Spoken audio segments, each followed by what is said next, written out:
prophétisme, l'action prophétique, l'art du prophétique et le vent et le feu.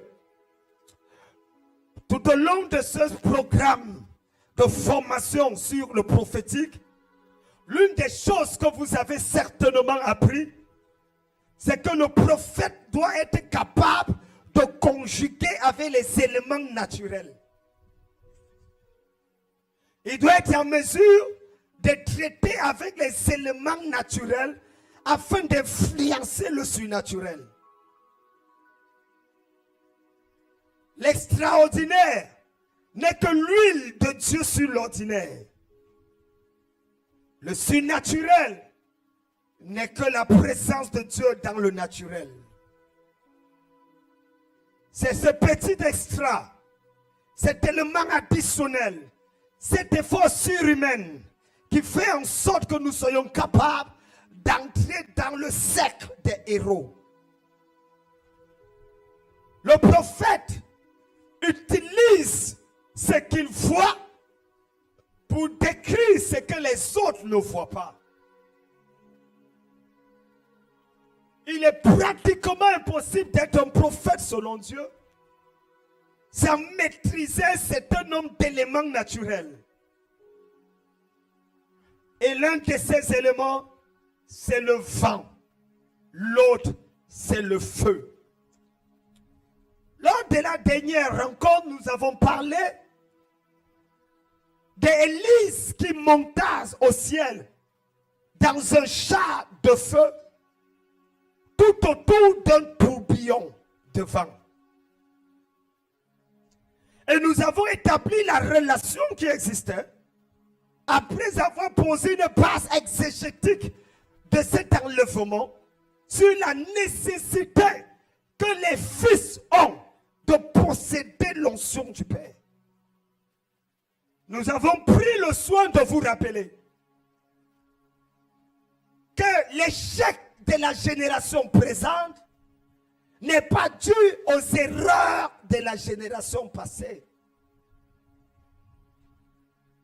Nous avons dit qu'aucun fils n'a le droit de blâmer son erreur, sa chute, sur la base de ce que son père a vécu.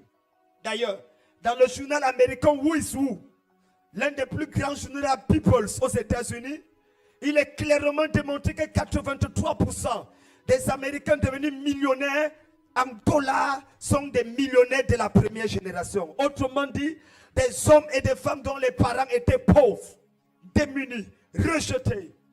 Mais ils ont pu tirer avantage. Ils ont appris de la pauvreté de leur mère. La plupart des gens qui ont réussi sont des gens qui vous disent: j'ai tellement vu la misère de mes yeux, tellement côtoyé que j'ai juré que je ne l'aurais jamais. Certains éléments et situations que nous vivons sont des interpellations qui disent des injonctions prophétiques par rapport à la destinée qui est cachée en nous. La Bible est claire. Élisée réclama ce qu'il y avait sur Élie. Et la condition qu'Élie lui posa n'était pas une condition facile. Tout ce qui dans le spirituel s'obtient facilement n'est pas de Dieu.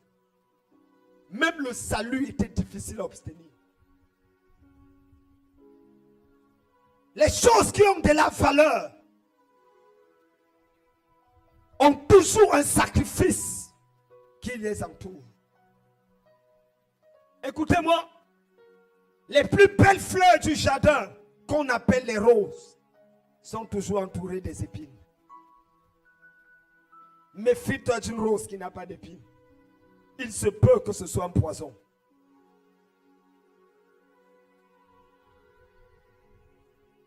La condition qu'Élie donna à Élisée était simple. Si tu me vois monter, et ces choses à trois inconnus à l'intérieur. Si tu me vois monter. Le premier inconnu, la délicatesse, c'était la capacité de rester avec les yeux ouverts. Vous allez me dire, il y a quoi de difficile à ouvrir les yeux? Essayez d'ouvrir les yeux lorsqu'il y a un tourbillon. Essayez de garder les yeux ouverts quand la poussière entre dans votre œil. Ils sont dans un désert. Il y a un tourbillon. Et le gars doit laisser les yeux ouverts. Autrement dit, de la deuxième dimension, c'est que les yeux sont très irritables. N'importe quelle petite chose qui n'irrite pas la peau irritera l'œil. Ça part du sacrifice, ça part du risque de ne plus voir. Et c'est là où Élisée a attrapé sa vision du surnaturel. Lorsque la poussière a aveuglé physiquement ses yeux spirituels ont été ouverts. Le plus souvent, Dieu veut permettre à ton père d'aveugler tes yeux. Mais toi, tu es tellement irritable. N'as-tu pas remarqué que ton père spirituel te blessera toujours à l'endroit où ça fait le plus mal?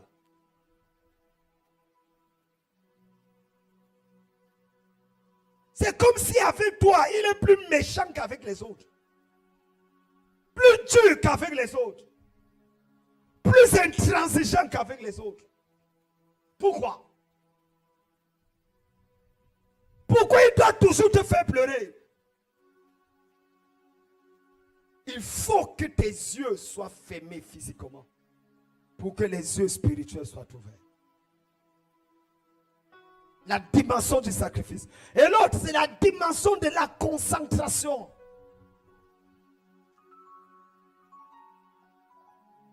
Il fallait rester concentré parce qu'il faut le voir monter. Dans le principe des vases communicants, aucun vase ne communique à l'autre s'ils sont au même niveau. Pour qu'il y ait transfert, il faut que l'un s'abaisse. Vous ne me croyez pas, demandez à Jésus, il vous dira. On ne s'abaisse pas toujours devant quelqu'un parce qu'il est plus fort que nous. On s'abaisse toujours devant quelqu'un parce qu'on veut recevoir quelque chose de lui.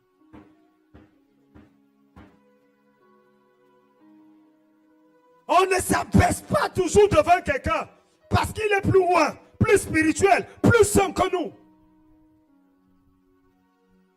L'évêque Prosoma ou l'évêque Katia ne s'abaisse pas devant moi parce que je suis automatiquement plus grand qu'eux. Les gars la voient plus que moi. Des voyants dangereux, plus que moi. Ce n'est pas une figure de style, c'est vrai. Mais on ne s'abaisse pas devant quelqu'un parce qu'il est son aîné ou quoi. Non, on s'abaisse devant quelqu'un parce qu'on veut recevoir quelque chose.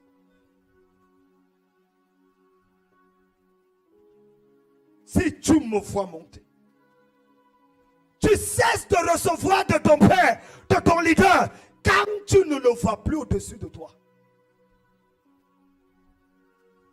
Le jour où ton père ou ton leader devient ton collègue, c'est fini. La transmission de l'huile de grâce s'arrête. Le jour où ton leader devient ton compagnon, l'ange a dit à Jean, ne te prosterne pas devant moi, je suis ton compagnon de service. On ne se prosterne pas devant son compagnon. On est à partir d'aujourd'hui, qu'il pleuve ou qu'il neige, tu resteras concentré sur la vision de ton Père. Le Amen si ressemble à quelqu'un qui a... Seigneur, je commande au haut pas de sortir de la salle. Mon message est pour les routes. À partir d'aujourd'hui, rien ne t'empêchera de recevoir de ton leader. Celui qui dit Amen plus fort que son voisin, il prend la chose. Lève la main, dis mon Père, garde mes yeux concentrés. Assure-toi. Il y aura toujours, dans toute manifestation de l'esprit, il y aura toujours élévation de la poussière.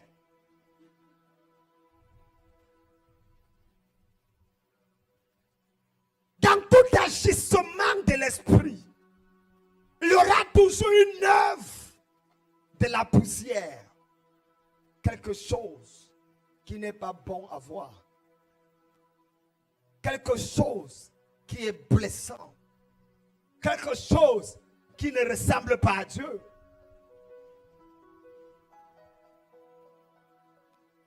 Vas-tu te concentrer sur la poussière ou sur les chars de feu? Vas-tu te distraire par la poussière au lieu de regarder le mouvement de l'esprit? Et je veux vous dire, avant de continuer, aucun manteau ne se donne. Le manteau se ramasse.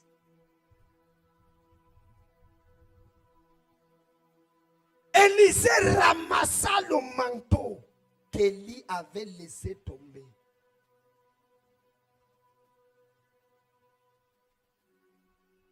Tu dois ramasser le manteau. Et un manteau le manteau qui était sur Élie était propre. Le manteau que Élise a ramassé était sale. Ça avait touché la terre.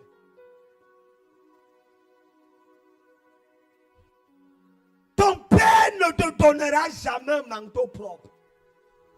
Parce que le manteau n'a de valeur que sur la base des cicatrices, du sang et de la poussière qu'il y a à l'intérieur.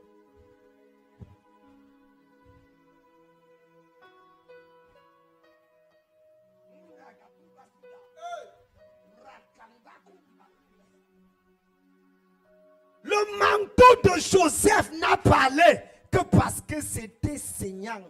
Il y avait du sang sur ça.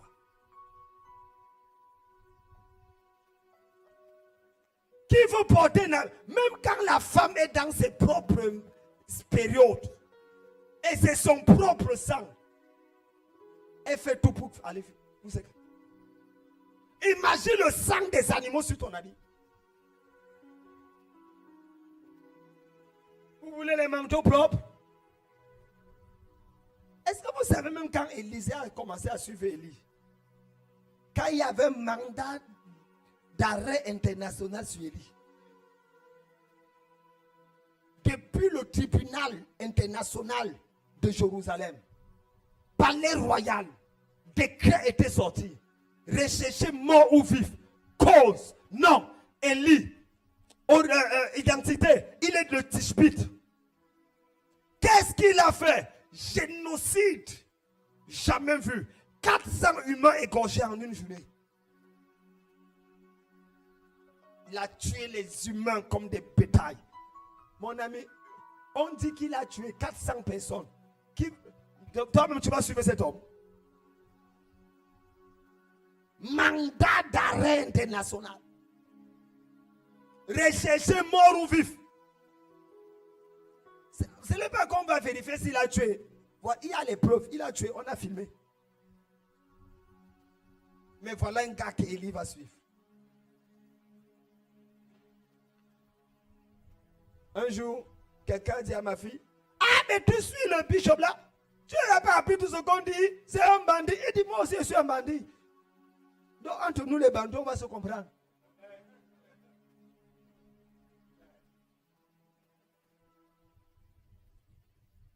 Ah, non, on le cherche, on va le mettre en prison. Moi-même, je sors de la prison. À partir d'aujourd'hui, reçois une audacité et une foi que personne ne pourra t'arrêter sur le chemin de ton évaluation. Ton amen ne ressemble pas à ce que je viens de relâcher. Reçois le genre de grâce qu'aucun sorcier ne peut arrêter, aucun hôtel ne peut arrêter, aucune force mystique ne peut arrêter. Lève le pied droit et dis faille. Lève le pied droit et dis faille. Assois-toi. Et c'est là où, dans les 30 minutes qui me restent, je parle du vent et du feu. Laissons la poussière de côté. Dis à ton voisin, toi, concentre-toi sur la poussière. Moi, je me concentre sur le vent.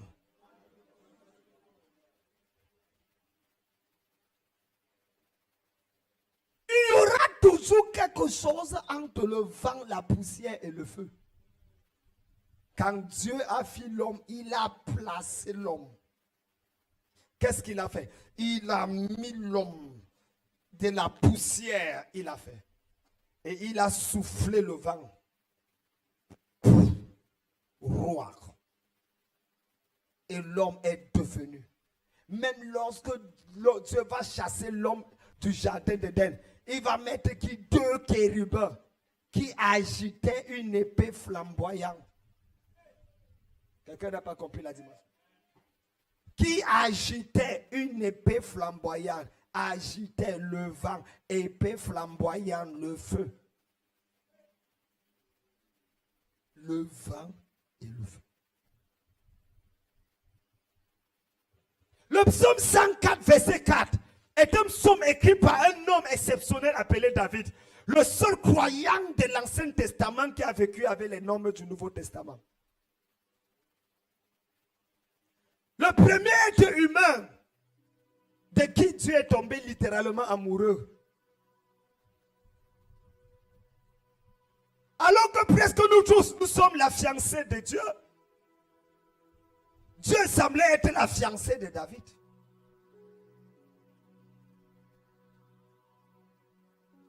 Le monsieur va écrire les psaumes, pas sur la base d'une notion psalmiste, mais sur une notion prophétique. Et au chapitre 104, après avoir écrit un hymne au chapitre 103, mon âme bénit l'Éternel. Que tout ce qui est en moi bénisse son nom. Il va écrire des choses incroyables dans le psaume 103. Mais au 104, le verset 4, il va dire, il fait des vents ses messagers, des flammes de feu ses serviteurs. Il y a des choses très choquantes dans ce passage. Le vent n'était pas à l'origine un messager. C'est pour ça qu'on dit il fait. Il y a une différence entre il crée des vents comme messager. Ou il fait. Il prend quelque chose et il en fait un messager.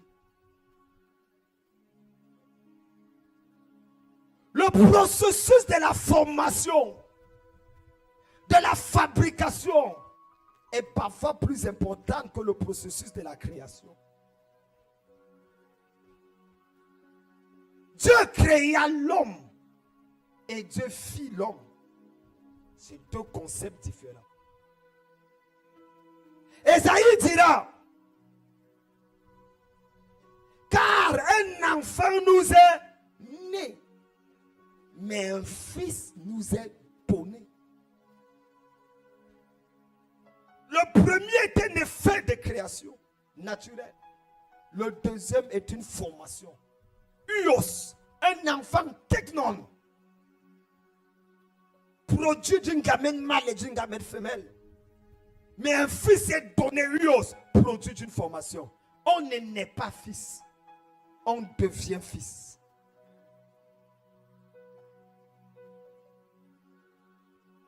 Il fait des vents ses messagers. Tu ne peux pas être efficace dans le ministère prophétique si tu ne maîtrises pas le vent et le feu. Ce sont 2 dimensions incontournables. Qu'est-ce que le vent? Le dictionnaire Larousse définit le vent comme un important déplacement de l'air atmosphérique dans une direction déterminée. Un important déplacement de l'air atmosphérique dans une direction déterminée.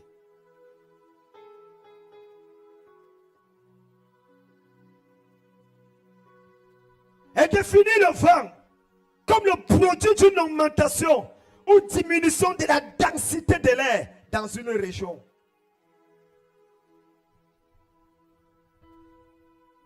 Il fait des vents ses messagers.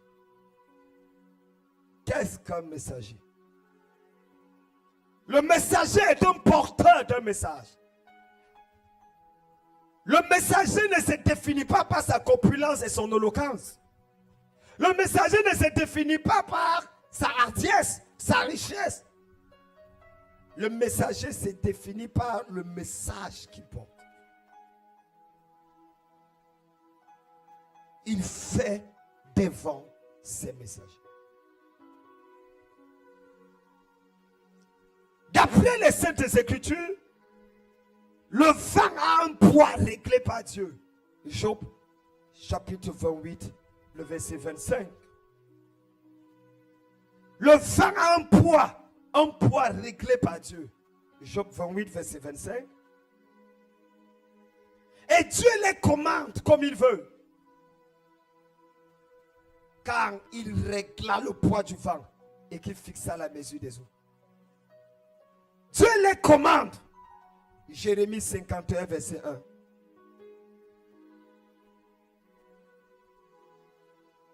Ce qui revient à dire, quand vous lisez les Écritures, d'après Ecclésiaste 11, le verset 5, d'après Ecclésiaste 11, le verset 5, d'après Ecclésiaste 11, le verset 5, connaître le mouvement du vent est capital pour la réussite de la vie et la compréhension de l'œuvre de Dieu. Connaître le mouvement du vent, Ecclésiaste 11, le verset 5. Ecclésiaste. Connaître le mouvement du vent est capital pour la réussite de la vie et la compréhension de l'œuvre de Dieu.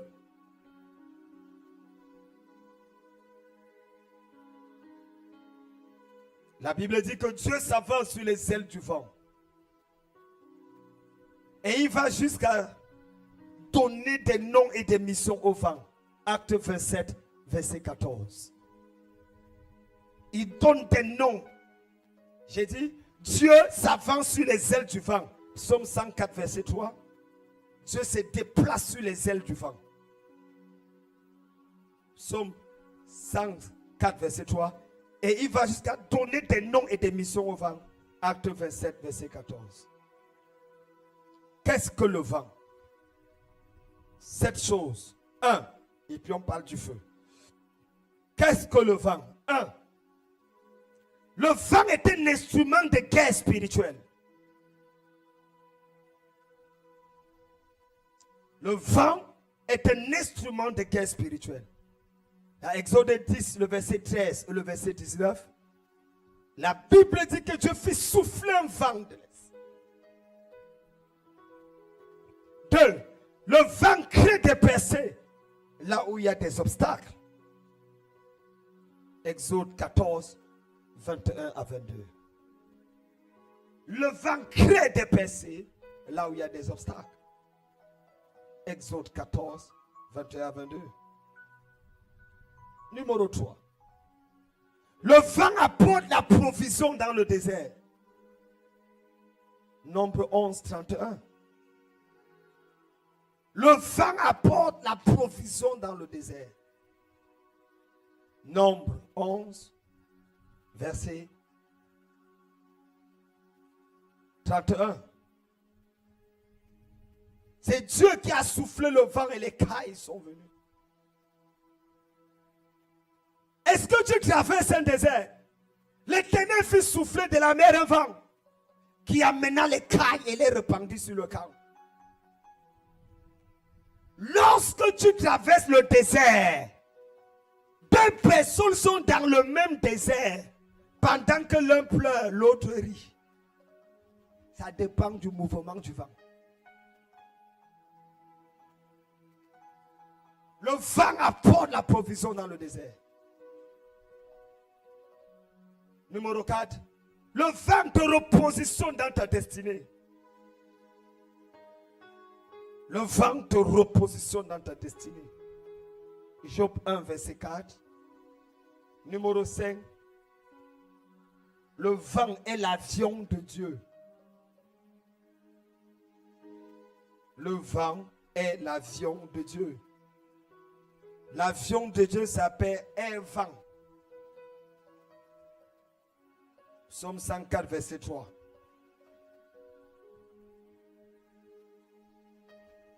Numéro 6. Le vent apaise la colère de Dieu.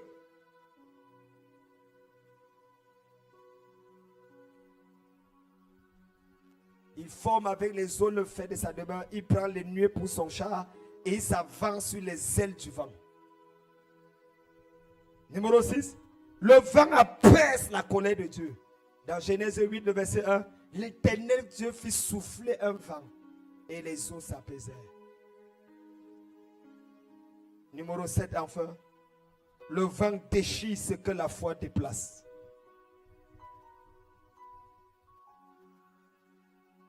Un roi 19, verset 11. Le vent déchire ce que la foi déplace. Si vous avez la foi, 1 roi 19, verset 11. Si vous avez la foi, dites à cette montagne, on tord de l'air, je tord dans la mer, elle se fera. Mais dans 1 roi 19, verset 11, la Bible dit, l'Éternel dit, sors, tiens-toi. Et l'Éternel fit passer un vent fort et violent qui déchirait les montagnes et brisait les rochers. Mon ami, au lieu de déplacer la montagne, je préfère déchirer la montagne.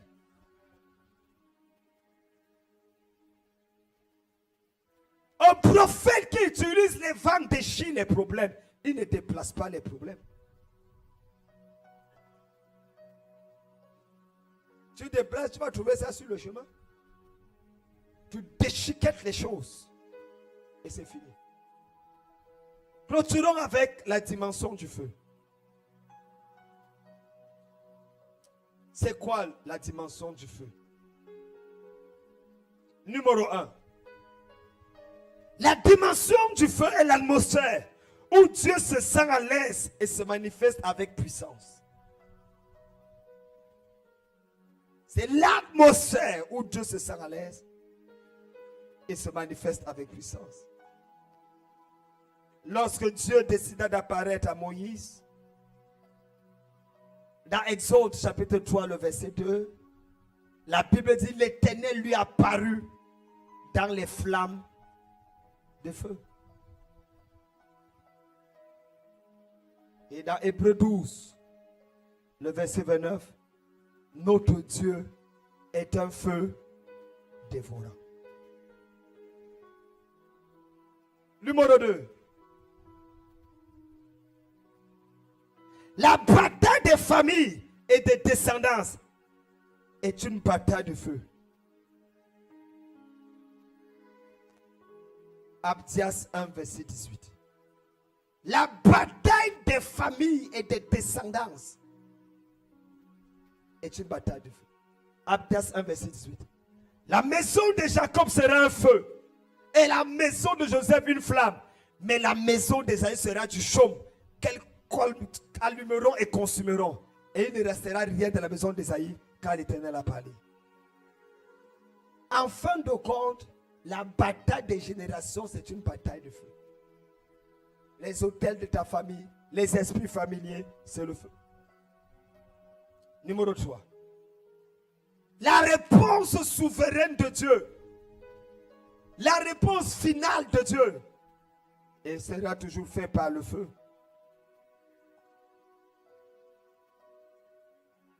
Le Dieu qui répond par le feu.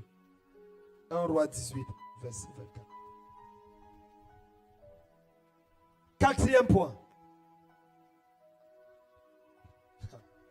Tout baptême du Saint-Esprit qui n'est pas accompagné directement du baptême de feu, c'est le ouya ouya.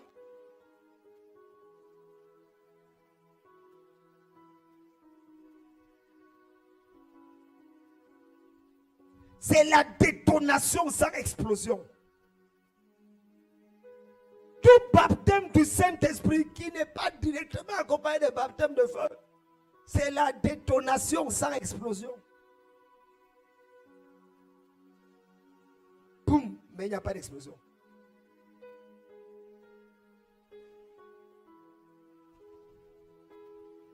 Détonation sans explosion. Pouf, pouf, ça meurt.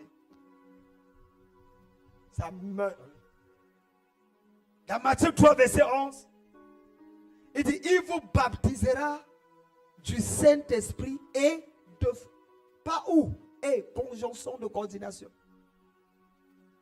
Reliant les deux termes. Il vous baptisera du Saint-Esprit et de feu.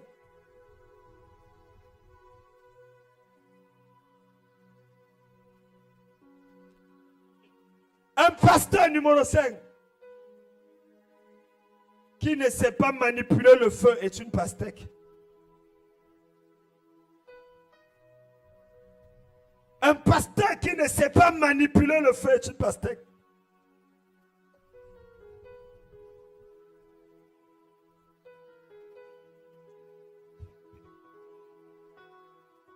Qu'est-ce que j'ai dit? Dis-le fort. Combien d'entre vous savez que aucune personne normale qui a faim ne mange la pastèque?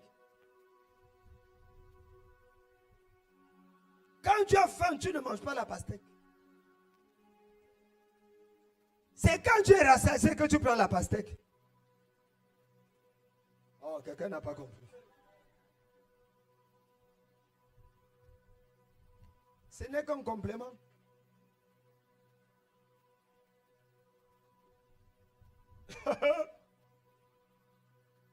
Une pastèque. Dans 2 Rois chapitre 1, le verset 12, on envoie arrêter Élie. Il dit, on dit, homme de Dieu, à toi de descendre. C'était un sous-préfet qui avait fait ça. Il avait le maire, il a envoyé le commissaire de la gendarmerie. À toi de descendre, on va fermer ton église. Il dit, si je suis homme de Dieu, mon frère, non bavarde pour rien. Corona a montré que la plupart des hommes de Dieu sont des bandits. On est des pastèques.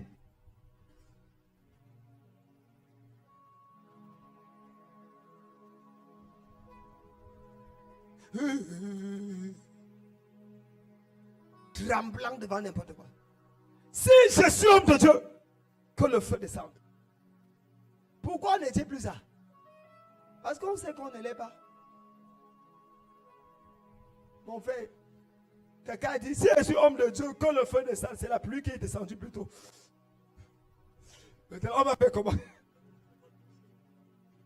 Dieu a dit que je t'ai réuni tellement que, même comme ce n'était pas le temps de pleuvoir, le contraire du feu va descendre.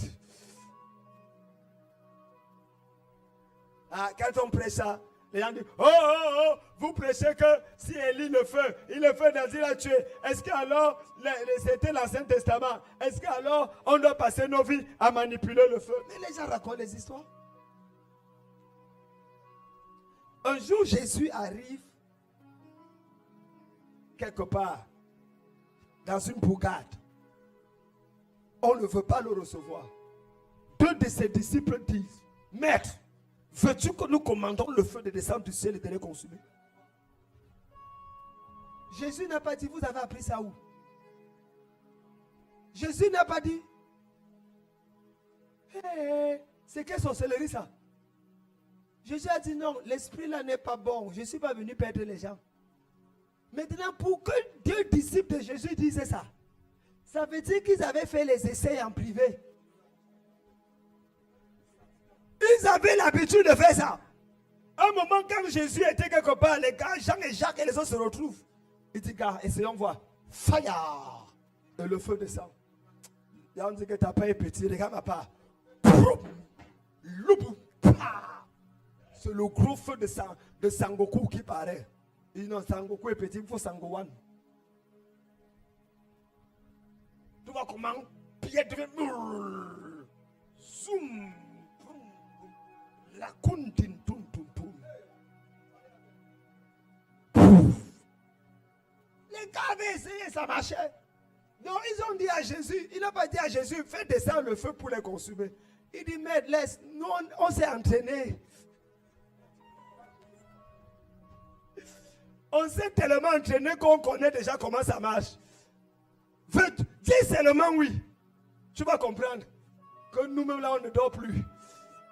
On n'est plus les pêcheurs de poissons d'hier. Demande à ton voisin, toi tu as commandé le feu quand? En dehors de porter habit jaune, tu as commandé le...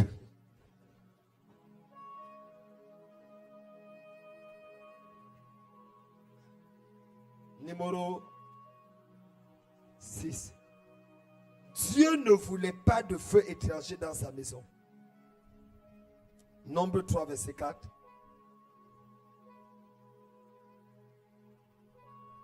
Numéro 7. La seule manière de ne pas ressentir les morsures de tes ennemis est de les secouer dans le feu.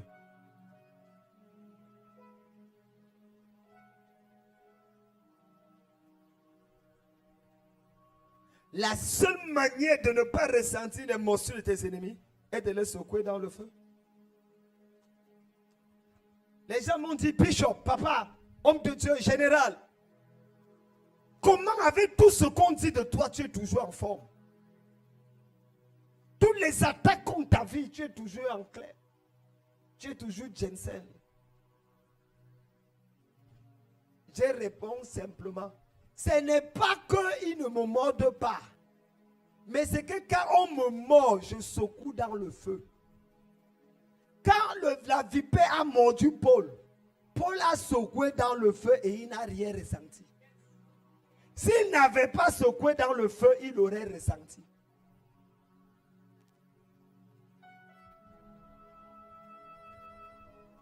Quand tu secoues la vipère dans le feu, ton ennemi dans le feu, le sorcier dans le feu, tu ne ressens rien. À partir d'aujourd'hui, ton ministère est enflammé au nom de Jésus.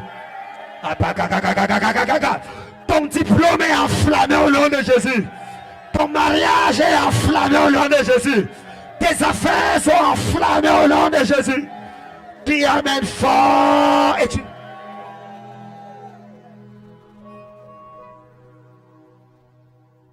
Une question de feu. Tout simplement. Et c'est pour ça que je vais finir avec ceci. La solution à coronavirus. La solution à coronavirus est d'être enflammé pour sa génération. Mais moi, Ésaïe 10, verset 17.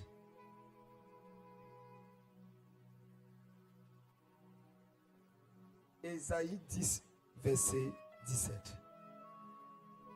La lumière d'Israël deviendra un feu. Reprenez la phrase là.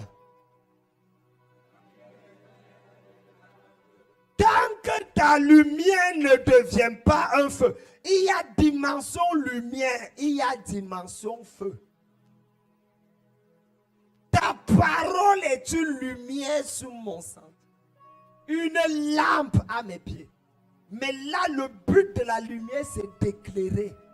La lumière ne cuit pas.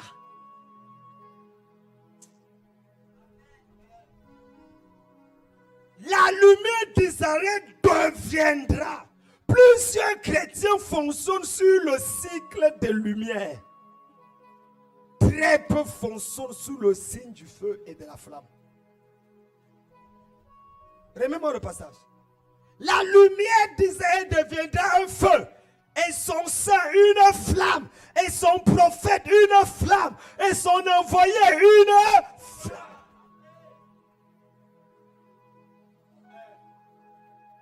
Qui consumera et dévorera ses épines et ses ronces en un seul jour. Ça, je vais parler à 17 personnes. Est-ce que tu sais qu'en un seul jour, en 24 heures, ta vie peut basculer dans le bonheur? Je prophétise sur 17 personnes d'or. Que dans les 24 heures qui viennent, qu'il y ait une nouvelle, une information, un bouleversement qui va changer le cours de ta vie au nom de Jésus. Celui qui dit amen plus fort que son voisin, il prend la chose. Je prophétise qu'avant la fin de cette année, il y aura en une journée dans ta vie quelque chose qui va rattraper ce que tu avais perdu. J'ai dit le retard sera rattrapé. L'humiliation sera effacée. La souffrance sera balayée. Quelqu'un ne me comprend pas encore. J'annonce au nom de l'Éternel des armées. Ainsi dit l'Éternel, dans la vie de 17 personnes maintenant, en un jour, ta vie va changer. Ton histoire va changer. Ton étoile va briller. Celui qui dit amen fort. Quelqu'un lève la main et dit fire. Lève la main droite et dit fire.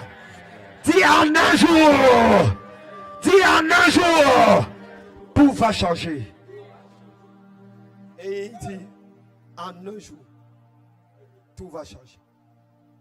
Combien d'entre vous savez que c'est le vent qui active le feu? Le vent n'éteint pas le feu. Le vent, levez-vous, on va prier. Le vent active. Pourquoi est-ce que les feux de brousse font du mal? À cause du... Sans le vent, le feu allumé ici restait là-bas. C'est le vent qui partage le feu.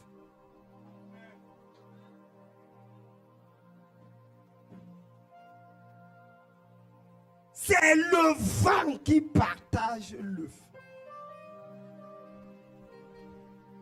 Un feu qui est en toi, qui n'est pas communiqué, c'est parce qu'il manque la présence du vent. Personne ne m'écoute sans être enflammé. C'est pas possible. Il y aura quelque chose en toi qui va te bouleverser. Demain, je serai en train de prêcher à la graduation des masters. J'aime les messages académiques. I will shock them. Levez les mains vers le ciel. À cause du temps, le prophète, le vent et le feu. Est-ce que tu veux être enflammé ce jour? Est-ce que tu as besoin que le vent de Dieu coule dans ta vie? Est-ce que tu as besoin? Lève tes mains d'abord, dis Seigneur, je m'abandonne à toi. Commence à prier. Que ton esprit soit ouvert, ton âme soit ouverte. Élève ta voix, commence à parler à Dieu. Vas-y, vas-y, vas-y. Élève ta voix. Seigneur, j'ai besoin. J'ai besoin d'un feu, d'un vent, de quelque chose d'exceptionnel, de spécial dans ma vie. Je veux voir ta gloire. Élève ta voix, commence à prier, commence à prier. Commence à prier, commence à prier. Ou élargis l'espace de ta tente.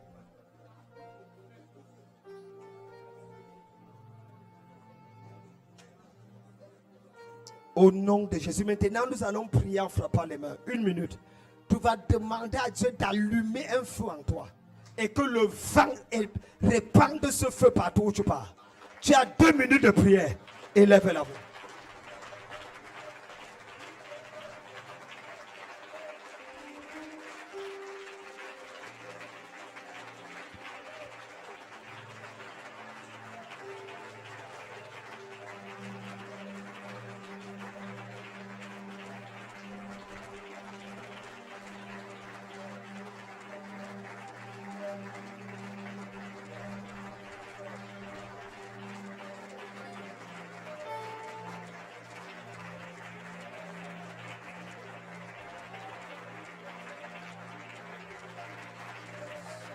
Ta manière de prier là, hey. Où sont les hommes et les prophètes? Où sont les prophètes et les prophétesses? Oh!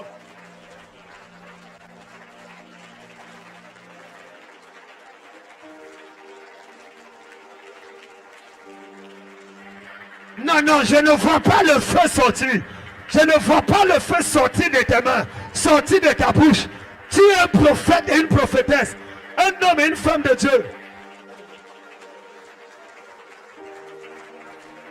Donne-lui.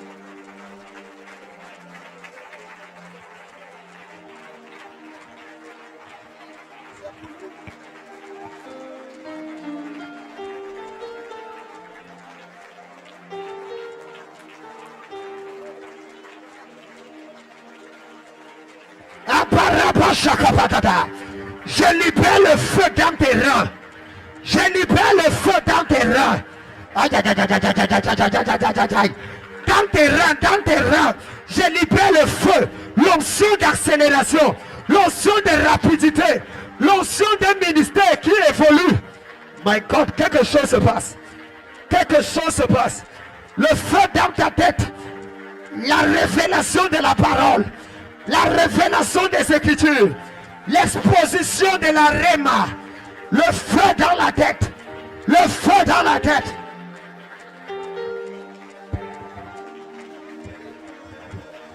Je libère le feu dans ta bouche. Tout ce que tu vas déclarer va arriver. Tout ce que tu vas proclamer avant la fin de cette année, ton peuple ne va pas te reconnaître. Tes chrétiens ne vont pas te reconnaître. Tes collègues ne vont pas te reconnaître. My God, my God, my God. Parabashakabada. Les paroles relais. Y-Katapazoya. Le feu dans ton pointe, dans ton ventre, dans ton ventre. Le feu sur tes mains. Le feu sur tes mains. Parabashakabada. Tout ce que tu touches sera enflammé. Tu touches un sorcier, il sera arrêté. Tu touches un fossé, il sera bloqué. Le feu dans tes pieds, dans tes pieds, dans tes pieds. Partout où tu pars, partout où tu pars, le feu sera là-bas. Parago Shakabada.